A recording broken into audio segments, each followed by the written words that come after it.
Kembali lagi kita di podcast Om Jaksa, obrolan menarik Jaksa menjawab sebagai sahabat masyarakat. Bersama dua host Esther dan saya Tasya. Oke, kali ini kita ada di bulan April, di tanggal 3 April 2024. Nah, saat ini kita kedatangan bintang tamu Bapak Kajati Papua Barat, Bapak Dr. Hardy Siregar SHM dan kedatangan tamu spesial Bapak Jaksa Agung Muda Bidang Perdata dan Tata Usaha Negara Bapak Dr. Ferry Wibisono SHM HCM. Halo, makasih. Selamat datang di Bumi Kasuari Bapak. Terima kasih. Bagaimana kabar Bapak? Alhamdulillah, baik-baik, terima kasih. Senang kemari. Topik kita apa Tasya hari ini? Iya Bapak, topik kita di hari ini mengenai peran JPM yang ada di wilayah hukum Papua Barat dan Papua Barat Daya. Oke. Oke, baik Bapak, terkait topik kita kali ini saya ingin mengajukan pertanyaan pertama kepada Bapak Jamdatun. Oh, siap. Di sini wilayah hukumnya terdiri dari dua provinsi Bapak. Oke. Provinsi Papua Barat dan yang termuda yaitu Provinsi Papua Barat Daya. Sebagai provinsi ke-38 di Iya. wilayah hukum NKRI.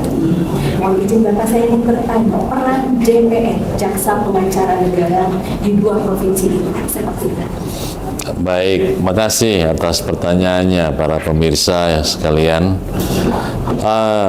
Jaksa Pengacara Negara, jadi sebenarnya begini kan? Oke. Jadi Jaksa Pengacara Negara bukan hanya ada di Indonesia. Di banyak negara maju semua ada jaksa pengacara negara. Di Amerika di sana ada Civil Division dari Attorney General Office. Di Singapura ada, di Australia ada. Jadi memang jaksa pengacara negara itu perannya di semua negara ada, ya. Yang khas di rata-rata jaksa pengacara negara dalam peran di berbagai negara mereka itu mewakili kepentingan negara. Kalau mau mengajukan gugatan terkait dengan kontrak negara, mereka yang turun. Kalau mewakili negara pada saat digugat, mereka yang turun. Di beberapa negara, Singapura, kalau mereka mau, negara itu mau bikin perubahan peraturan, kalau di Singapura itu pintunya di kantor pengacara negara tadi. Cuman kalau di Indonesia agak berbeda. Di Indonesia perannya lebih banyak di samping membela kepentingan negara, tetapi di Indonesia yang agak khas adalah memberikan layanan kepada masyarakat. Ya. Kemudian membantu pemerintahan maupun badan usaha milik negara atau daerah untuk supaya tidak terjadi risiko hukum. Jadi membantu mereka mengambil langkah-langkah bisnisnya, membantu pemerintah dalam menyusun kebijakannya supaya tidak ada risiko hukum. Nah, ke masyarakat juga ada, yaitu pemberian konsultasi hukum gratis. Masyarakat bisa bertanya apa saja, sehingga kemudian masyarakat tidak perlu harus mengeluarkan dana untuk membayar lawyer, padahal masalahnya dia bisa konsultasikan. Konsultasi hukum gratis bisa mereka datang sendiri di semua kantor kejaksaan negeri. Di situ ada pos layanan hukum gratis. Mau pakai aplikasi, di situ ada aplikasi Halo JPN. Mereka bisa bertanya apa saja masalah hukum apa saja. Itu beda dan peran jaksa pengacara negara secara umum dibandingkan dengan berbagai negara. Kira-kira gitu, Esther. Kemudian menurut penilaian Bapak, pendapat Bapak sendiri terkait pelayanan hukum yang ada di wilayah Papua Barat dan Papua Barat Daya ini, apakah masyarakat yang ada di sini sudah banyak tahu Pak tentang pelayanan hukum dari JPN ini sendiri Pak? Menurut saya perlu disebarluaskan. Ternyata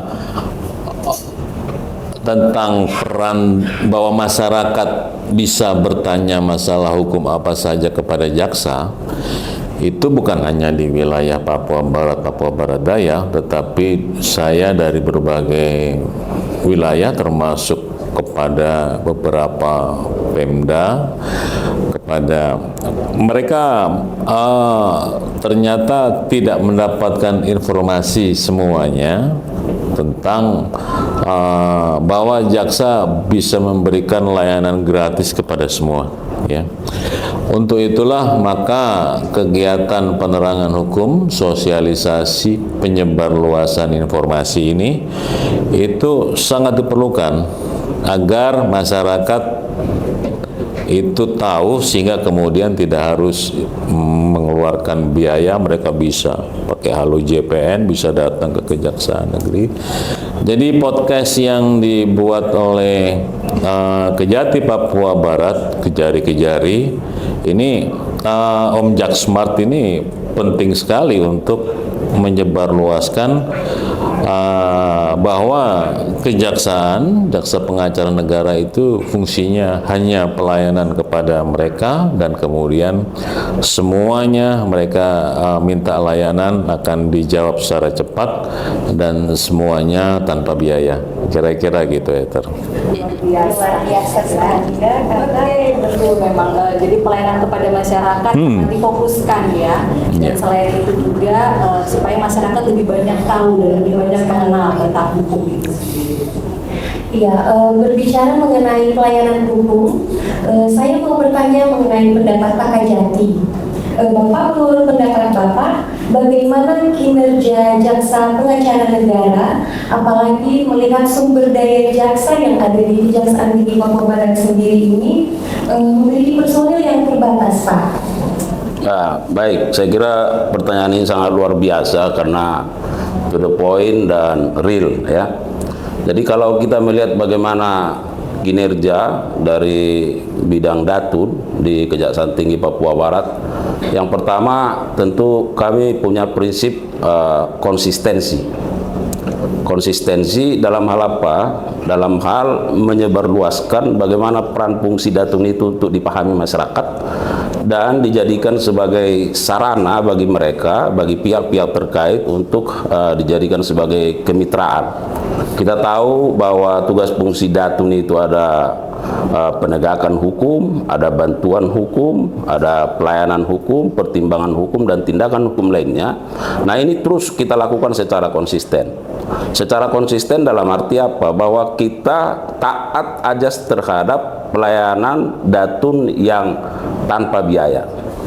Jadi boleh dicek misalnya bagaimana kita melayani pemerintah daerah, bagaimana kita melayani BUMN, ya, BUMD di tanah ini, bahwa kita konsisten dengan itu. Sehingga dengan ada konsistensi ini, maka pihak-pihak terkait akan terus kita tingkatkan trustinya, ya, tingkat kepercayaannya kepada kita untuk digunakan jasa jaksa pengacara negaranya dalam memainkan tugas fungsi peran yang tadi. Nah, yang kedua, memang harus dipahami bahwa sumber daya manusia kita sangat sedikit, ya. Kalau boleh dibilang untuk setanah Papua Barat, Papua Barat Daya, ya mungkin tidak lebih dari 20 orang jaksa pengacara negara. Tapi ingat yang pertama bahwa ANN on the bar, jaksa itu adalah satu. Kita tidak pernah akan berhenti pada persoalan-persoalan kekurangan sumber daya, tetapi itu akan kita jadikan sebagai kekuatan. Tantangan itu akan kita jadikan sebagai kekuatan karena kami melakukan skala-skala prioritas yang harus kami tangani dengan prinsip-prinsip yang pertama tadi. Jadi kalaupun kita punya sumber daya manusia yang sangat terbatas, nah tetapi ini betul-betul handal. Nah, ini yang terus kita lakukan pembinaan, dinamika kelompok kita hidupkan, dan terus terang ada hasil yang sangat baik, sangat positif, bahwa di tahun 2023 saja kita menerima banyak penghargaan dari berbagai pihak. Dan karena kenapa? Karena kita memenangkan perkara itu, ya. Kita memenangkan perkara dengan prinsip-prinsip yang tadi. ya, jadi ada profesionalitas kita di situ, tidak harus dikutip biaya walaupun itu dari pemerintah daerah, tapi kita kita memberikan perbantuan kepada pihak-pihak terkait dalam rangka menggunakan jasa kita. Nah, tentu konteksnya apa? Bahwa ini adalah dalam rangka pembangunan Papua Barat yang semakin baik. Jadi peran jaksa pengacara negara dalam konteks memberikan supporting kepada pembangunan Papua Barat yang semakin baik, maka ini terus kita gelorakan. Dan mudah-mudahan saya selalu sampaikan, saya selalu semangati kepada para jaksa pengacara negara, ingat bahwa Anda luar biasa ya sebagai jaksa pengacara negara yang barangkali tidak dimiliki, identitas ini tidak dimiliki jaksa lain ya. Tapi dia sebagai jaksa, tapi ada jaksa pengacara negaranya, ini kan luar biasa. Nah, berarti dia akan lebih mumpuni lah terkait soal hukum-hukum keperdataan, selain hukum-hukum pidana dan hukum lainnya. Nah, jadi kalau pertanyaan Mbak tadi soal bagaimana tanggapan kita, bahwa kita akan terus ya memberikan kontribusi terbaik dengan segala keterbatasan, tapi kita tidak menjadikan itu sebagai masalah, tapi kita anggap itu sebagai keunggulan, tantangan ya, tapi kita harus terus bangkit dalam memberikan pelayanan kepada masyarakat dan pemerintah. Saya kira begitu. Wah, ternyata jasa pengacara negara kita luar biasa sekali ya. Saya kembali ke Pak Jamdatun terkait yang disampaikan tadi mengenai peran JPN. Oke. Dan filosofi baik dari Pak Jamdatun maupun yang disinggung juga oleh Pak Kajati. Bagaimana konsep dan aplikasi Jamdatun yang dalam membumikan tugas dan peran Datun itu sendiri? Oke, terima kasih. Dari saya perjelas, saya breakdown lebih apa saja yang bisa dimanfaatkan layanan ini. Oke. Yang pertama, di samping masyarakat siapa saja boleh bertanya masalah hukum secara gratis, melalui aplikasi mungkin lebih mudah sebagaimana disampaikan Pak Kajati, maka kemudian melalui aplikasi Halo JPN, maka kemudian mereka lebih bebas dan mereka tidak bisa dilakukan dari rumah, dari sekolah, dari mana-mana, bisa langsung melalui aplikasi Halo JPN. Itu tinggal di download di HP-nya masing-masing, dan kemudian tidak lama nanti apapun yang ditanyakan dijawab ya. Di situ ada kelompok permasalahan yang kemudian sering kali ditanyakan. Sebagai ilustrasi buat buat masyarakat yang mau mungkin terdorong untuk bertanya masalah itu. Yang pertama adalah masalah tanah. Masyarakat bisa bertanya tentang masalah bagaimana statusnya tanah, bagaimana sengketa tanah seperti apa, bagaimana ngurus daftarkan tanah, bagaimana ngurus sertifikat ini tanah saya, ada sertifikat kenapa ini ada orang yang ngaku, bagaimana cara saya mensikapinya. Mereka bisa berkonsultasi. Mereka bisa berkonsultasi terkait dengan hukum keluarga, bagaimana ada yang kayak adik-adik ini bisa konsultasi ke Halo JPN, bagaimana sih cara ngurus surat ini kami mau menikah nih. Nah, kira-kira gitu. Gimana nanti ngurus akte anaknya seperti apa, kemudian bagaimana termasuk bagaimana misalnya ada yang mengalami kejadian mereka merasa bahwa mereka kok kayaknya kena KDRT, apa yang harus saya lakukan supaya hak-hak mereka itu jangan dipendam, kemudian sakit ini dirasakan sendiri, tapi mereka dapat konsultasi saya harus kemana supaya ini tidak terulang lagi. Kemudian mereka mau bikin perjanjian, mau bikin usaha, caranya seperti apa, segala macam. Jadi kelompok-kelompok permasalahan yang bisa ditanyakan secara langsung. Nah, di samping itu, ya bagi aparatur dari pemerintahan daerah, kepala dinas di kabupaten, kota, kalau mau pengadaan barang, kalau mereka pengadaan barang, kalau ada mau konsultasi, mereka bisa minta pendampingan.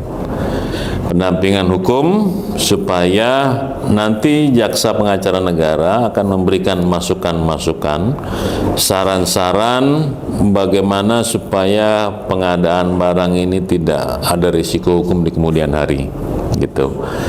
Di samping itu, dengan adanya pendampingan hukum dari jaksa pengacara negara, maka si pelaksana tadi akan menjadi lebih tenang karena mereka mungkin tidak harus menghadapi gangguan macam-macam karena jaksa bersama mereka dalam pendampingan itu. Kalau pemerintah daerah mau bikin peraturan wali kota, peraturan bupati, mereka mau bikin peraturan, kemudian supaya peraturannya itu bagus, dalam arti nanti kalau digugat uji material itu tidak dibatalkan, bagaimana caranya? Mereka bisa minta pendampingan. Mereka bisa minta pendampingan kalau pemerintah daerah dalam pengadaan barang atau dalam proyeknya mereka ada kontrak, mereka bisa minta pendampingan. Jadi jaksa pengacara negara akan mewakili pada saat mereka digugat, jaksa pengacara akan membantu pada saat mereka harus menggugat pihak yang lain, jaksa pengacara akan membantu pada saat ada pihak yang lain kewajiban pembayarannya belum dipenuhi, kita ada bantuan hukum untuk merecovery keuangan negara. Kalau minta pendampingan saat proyek berjalan, kami akan mendampingi supaya nyaman dan aman. Jadi sebenarnya luas sekali sih. Cakupannya sangat luas. Cakupannya luas sekali. Nah, seperti itu. Ternyata di kejaksaan ada produk namanya Halo JPN. Jadi masyarakat umum maupun yang di pemerintahan bisa mengakses ke Halo JPN untuk berkonsultasi ataupun untuk bertanya seputar masalah hukum yang dihadapi. Iya, baik Pak. Saya mau tanya lagi ke Pak Kajati, Pak. Silakan. Iya, baik Bapak. Saya mau tanya nih Pak, terkait perkembangan sidang perdata Trans Papua ini Pak. Mungkin bisa dijelaskan sedikit Bapak supaya masyarakat umum juga bisa tahu bagaimana perkembangannya Pak. Ya, baik. Jadi sebenarnya kalau di Papua Barat, selain itu masih banyak perkara-perkara yang sedang kita tangani. Kita mewakili pihak tergugat. Untuk Trans Papua, kita justru mewakili Bapak Presiden, ya, melalui Seknek kepada Bapak Jaksa Agung, melalui Pak Jamdatun dan ke kita. Nah, perkembangannya saat ini bahwa dalam pengadilan tingkat pertama, ya, pengadilan negeri Manokwari, justru luar biasa, ya, keputusannya itu putusan pengadilan sudah ada dan eksepsi kita itu diterima, dan itu eksepsinya bersifat eksepsi yang absolut, artinya bahwa pengadilan negeri Manokwari dalam kaitan dengan kewenangan absolutnya itu tidak berwenang. Nah, ini sangat luar biasa. Nah, saya mau sampaikan sebenarnya bukan hanya soal putusannya saja, tapi bagaimana prosesnya. Nah, ini yang paling penting, artinya terkait dengan bagaimana kesiapan SDM kita. Nah, karena menyangkut masalah keperdataan ini banyak sisi, banyak segi yang harus betul-betul dipersiapkan, ya. Karena ini soal beban pembuktiannya yang masing-masing pihak itu harus betul-betul kuat.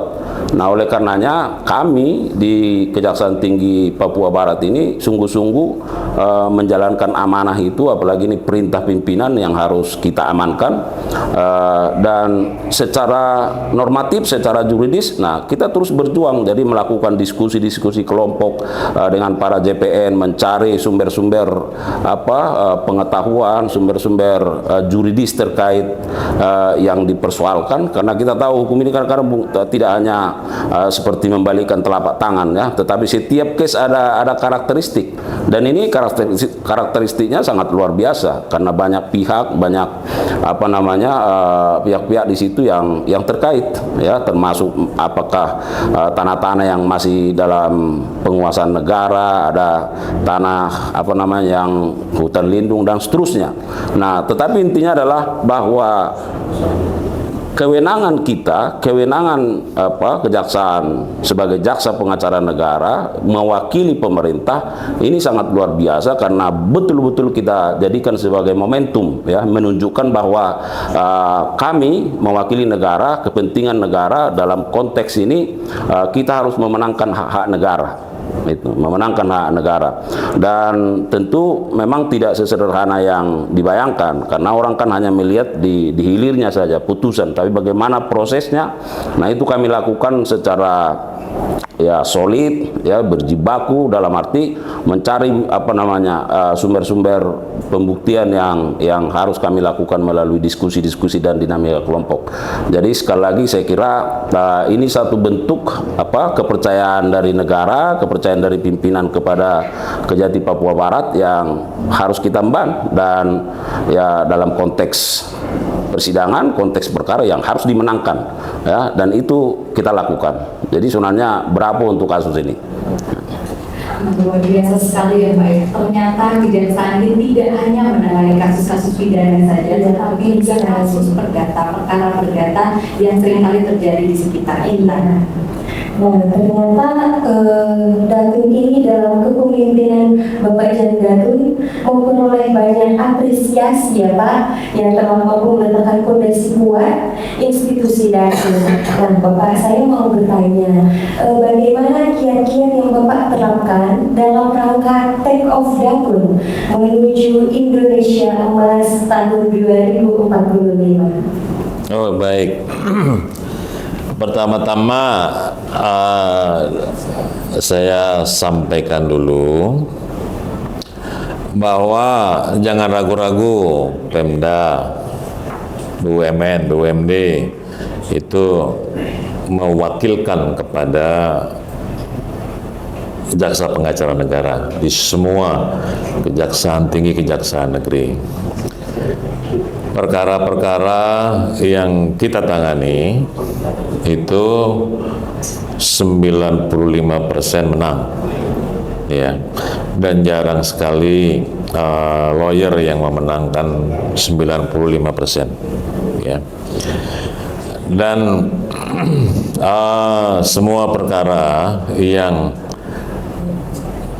mengajukan gugatan kepada presiden, baik itu perdata, keputusan presiden berkaitan dengan TUN, maupun uji material di Mahkamah Agung atau di Mahkamah Konstitusi, kami akan mewakili presiden, kami akan menjaga presiden, ya. Dan itu di semua wilayah, kami punya jaringan di semua wilayah yang akan membela pada saat presiden digugat, ya. Dan kemudian kami menjamin bahwa penanganan perkara yang ditangani oleh anggota kami di Kejaksaan Negeri akan memberikan kualitas layanan yang terbaik, ya. Jadi kami akan secara reguler mengecek dari laporan-laporannya, kami akan membantu mensupervisi pada saat memerlukan konsultasi, kami akan mengupload bahan-bahan ke website Idatun namanya, di mana Kejaksaan Negeri JPN itu bisa mendownload contoh-contoh perkara sejenis yang sedang mereka tangani, sehingga untuk menjamin bahwa mereka menangani perkara itu dengan cara dan materi yang optimal dalam rangka menjaga tingkat keberhasilannya 95%, ya. Perkara-perkara yang kami tangani yang kebetulan kalah itu bukan karena kesalahan dalam teknis penanganan. Kami janjikan penanganan optimal untuk semua perkara, tetapi memang posisi bahannya sendiri juga mengandung kelemahan sehingga kemudian dibatalkan dan kalah, ya. Nah, dalam rangka mempersiapkan Indonesia ke depan, maka Pak Jaksa Agung sudah memerintahkan kepada kami untuk memperkuat strategi pencegahan korupsi, ya. Karena negara kita tidak bisa terus hingar-bingar dengan pelanggaran-pelanggaran korupsi. Sehingga dari sisi citra internasional, kita saat ini menjadi negara pertama yang paling banyak perkara korupsinya. Ya, 10 tahun yang lalu Cina perkaranya lebih banyak, ada 2 kali lipat kita, ya. Tetapi dengan beberapa peraturan hukum mereka, pengendalian sistem mereka, kemudian semua kegiatan pengeluaran itu semua pada pakai satu aplikasi, ya, sehingga kemudian penyimpangannya berkurang jauh. Dan kemudian Anda bisa lihat 10 tahun terakhir pembangunan Cina seperti apa. Semua larinya ke pembangunan negara, gitu. Jadi dari contoh seperti itu, sehingga dengan adanya gugurnya Cina dari jumlah perkara korupsinya, maka yang nomor 2 saat itu naik. Jadi kita nomor 2, sekarang nomor 1. Nah, maka langkah yang harus dilakukan adalah melakukan peran kejaksaan untuk menjaga supaya tidak terjadi korupsi. Pak Jaksa Agung dalam berbagai kesempatan minta itu menjadi prioritas pencegahan, ya. Dan itu tidak ditugaskan ke Pitsus. Pitsus harus menangani profesional semua perkara semaksimal mungkin, maka itu ditugaskan pencegahan kepada bidang kejaksaan di bidang perdata dan intelijen, ya, untuk mengefektifkan peran pencegahan ini supaya tidak terjadi risiko hukum. Nah, strategi ke depan tentu saja harus lebih giat lagi menawarkan, mendorong supaya tidak terjadi risiko hukum, untuk supaya tidak terjadi kerugian. Kalau kerugian negara dalam kegiatan pembangunan maupun pengadaan itu tidak terjadi, maka kontrak-kontrak itu bisa berjalan optimal untuk kepentingan rakyat. Pembangunan jalan kalau tidak dikorupsi jalannya akan bagus, nggak gampang rusak. Jalan kalau pembangunannya tidak dikorupsi, maka nggak belok-belok begini. Jalan kalau tidak dikorupsi, Anda kalau naik mobil nggak naik turun begini, gitu. Nah, sehingga yang untung siapa? Yang untung rakyat. Sehingga peran kejaksaan dalam mencegah korupsi ini itu perlu ditingkatkan dengan peran daripada bidang datun, jaksa pengacara negara, untuk menjaga dan meningkatkan kesejahteraan rakyat tadi. Itu kira-kira deh kalau strategi ke depan kita.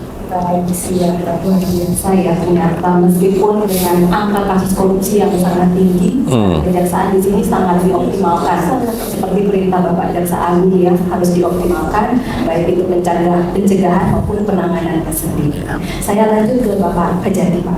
Di media sosial Kejaksaan Tinggi Papua Barat ini beberapa kali JPN Papua Barat mendapatkan penghargaan, diantaranya dari Pertamina, PLN, dan juga tentang pendampingan pembangunan bandara Sibolga. Mungkin Bapak bisa menjelaskan sedikit Pak mengenai penghargaan-penghargaan yang sudah diraih oleh Datun Kejaksaan Tinggi Papua Barat, Pak. Ya baik, tapi sebenarnya ini jangan sampai kita jadi jumawa atau riak ya. Biasa kalau keberhasilan itu kita anggap sebagai tanggung jawab kita sebenarnya ya.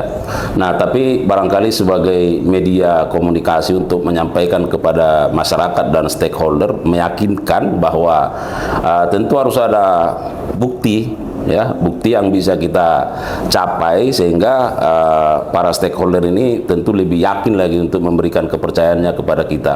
Dan memang benar beberapa waktu yang lalu kita menerima ya banyak penghargaan sebagai bentuk apresiasi para stakeholder, para prinsipal kepada Kejaksaan Tinggi Papua Barat, karena kita berkomitmen untuk secara berkolaborasi membantu mereka sebagai kuasa-kuasa mereka dalam rangka mewakili di pengadilan. Ya, katakan misalnya termasuk di luar pengadilan, ya, termasuk di luar pengadilan. Seperti Bandara Siboru itu nilainya fantastis, itu hampir 1 triliun, ya, untuk pembangunan bandara itu, dan kita dampingi secara konsisten, bekerja sama dengan melibatkan Kejaksaan Negeri Fakfak, para jaksa pengacara negara di Kejati, Asdatun dan timnya, kemudian di Papua di Fakfak secara berkolaborasi.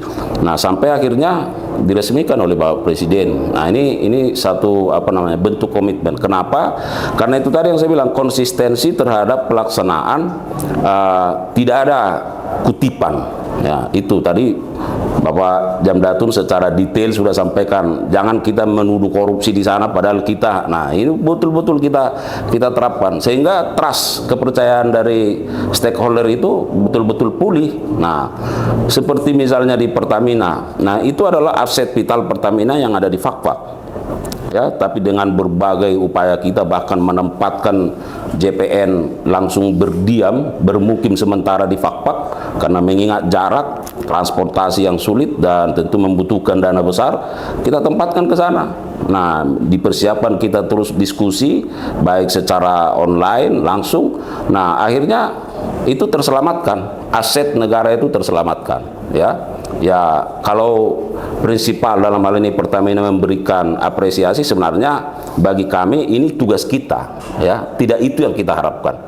Ini panggilan kita, dan ini yang mau kita tunjukkan sebagai amanat dari pimpinan Bapak Jaksa Agung, Bapak Jamdatun, bahwa ini keikutan kita. Tetapi bahwa beliau-beliau memberikan apresiasi, ya kita juga harus berterima kasih, ya. Sama halnya misalnya di Trans Papua dan banyak perkara lain yang juga memberikan apresiasi kepada kita. Tetapi intinya bahwa ini semata-mata karena kita menjalankan tugas, itu saja. Bahwa masyarakat memberi apresiasi, ya itu juga tidak bisa kita cegah. Tetapi bukan itu yang menjadi hal utama atau sasaran kita. Kita menjalankan fungsi kita dengan baik. Ya, mudah-mudahan seperti yang sampaikan Bapak Jamdatun, kita harus memenangkan satu pertandingan, dan ketika kita menang bahwa diapresiasi, saya kira itu hal yang biasa-biasa saja. Saya kira begitu. Semoga dengan pencapaian ini, penghargaan, apresiasi ini bisa menjadikan motivasi untuk sidang Datun Kejaksaan Tinggi Papua Barat bekerja lebih giat lagi, lebih mantap lagi ke depan. Terima kasih, ya. Baik Pak Jamdatun, bagaimana supporting Datun Pak terhadap penyelenggaraan pemerintah, khususnya di daerah yang bersih dan berwibawa? Oke, jadi gini ya. Pemerintahan daerah itu menghadapi dalam penyelenggaraan pemerintahan daerah, dalam pelayanan dan fungsinya itu menghadapi beberapa risiko hukum, ya. Risiko hukum yang pertama itu kalau mereka salah membuat langkah, membuat kontrak, membuat keputusan, di samping proyeknya itu tidak berjalan sesuai dengan rencana karena kontraknya salah, mereka akan menghadapi risiko keperdataan. Jadi bisa digugat, ya. Kemudian berkaitan dengan uang prestasi atas kontraknya. Yang kedua, mereka kalau dalam menyelenggarakan pemerintahan itu dalam membuat keputusan, ya, itu salah dan ada yang dirugikan. Misalnya bikin izin, ya, izinnya kemudian ada pihak yang dirugikan karena ada tumpang tindih, ya.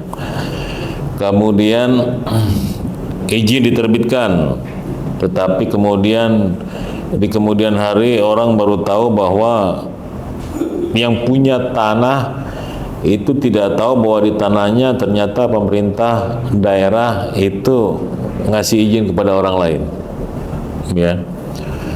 Atau kemudian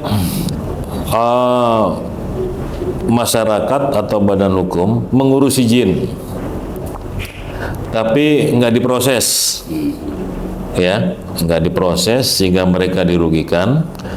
Mereka bisa mengajukan gugatan ke Pengadilan Tata Usaha Negara, ya.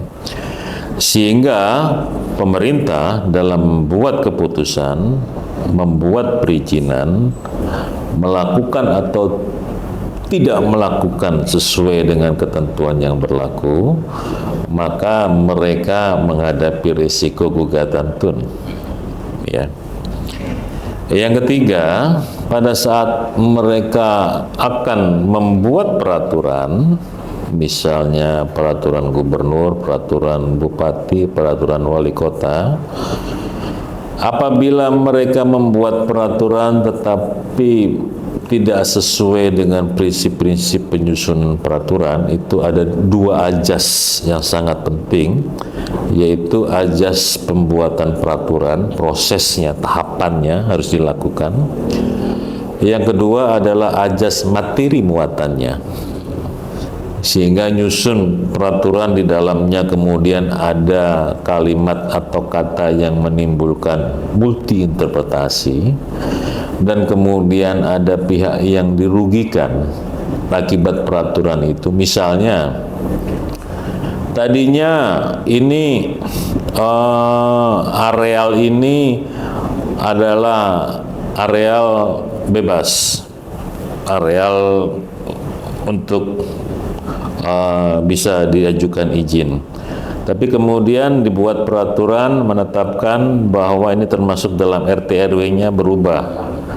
Areal ini kemudian dijadikan jalur hijau, padahal orang sudah punya usaha di situ, ya. Maka dengan adanya itu jalur hijau, maka orang ini akan dirugikan, gitu. Dia bisa mengajukan gugatan untuk uji peraturan itu untuk dibatalkan, gitu. Sehingga pemerintah daerah itu menghadapi risiko dalam legal drafting, penyusunan peraturan. Di samping itu, kadangkala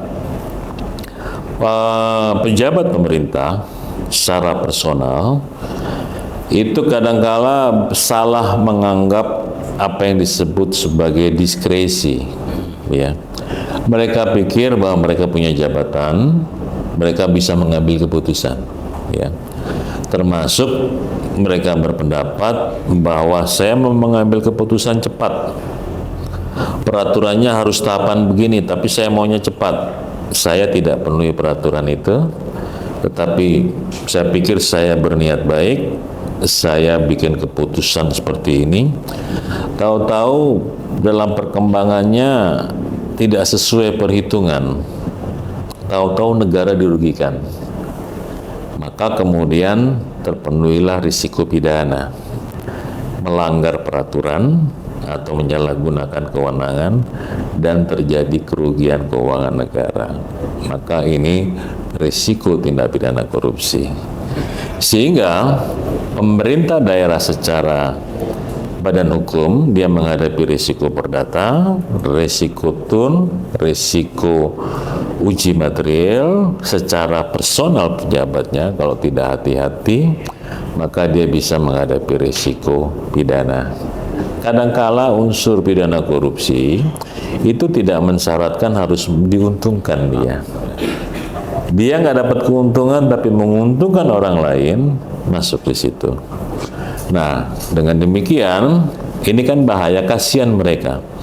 Banyak sekali yang menjadi korban akibat daripada ketidakpahaman, ya. Maka mau tidak mau jaksa pengacara harus berperan membantu memberikan konsultasi hukum kepada mereka untuk membantu jangan sampai orang-orang baik ini tahu-tahu terkena risiko hukum. Nah, fungsi itu ada di fungsi bidang perdata dan tun, Maka memang harus dilakukan untuk menjaga kepentingan pemerintah, untuk menjaga kepentingan pejabat-pejabat di pemerintahan daerah yang orang-orang baik supaya tidak menghadapi risiko hukum. Biar nanti yang kena risiko hukum memang berniat jahat aja gitu. Itu kira-kira deh maksudnya.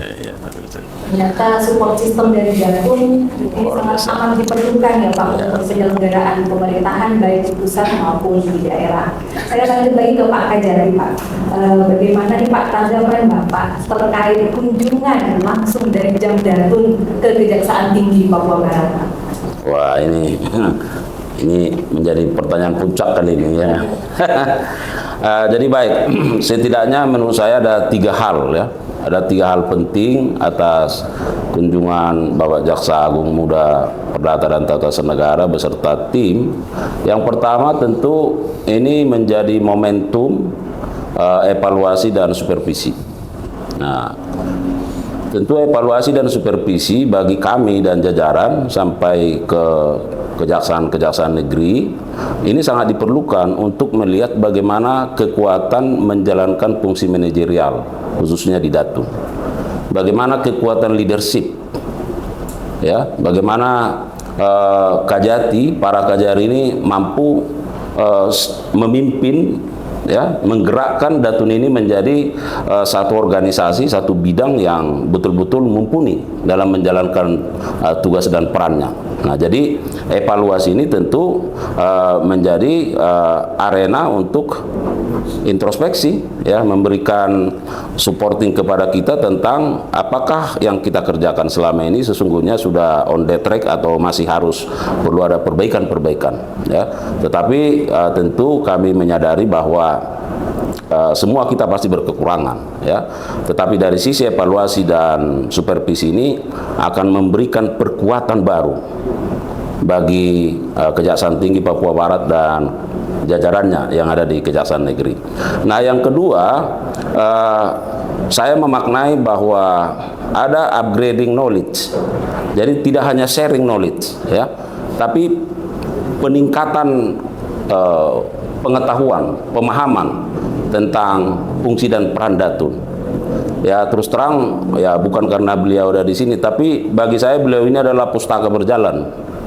Ya, kita tahu tadi pertanyaannya cukup bagus bahwa Datun ini kita lihat sekarang kan soalnya ini sudah take off, ya, pondasinya sudah kuat dari sisi tata kelolanya, regulasinya sudah kuat, aturan-aturan SOP-nya sudah rigid, kemampuan SDM-nya sudah sangat mumpuni.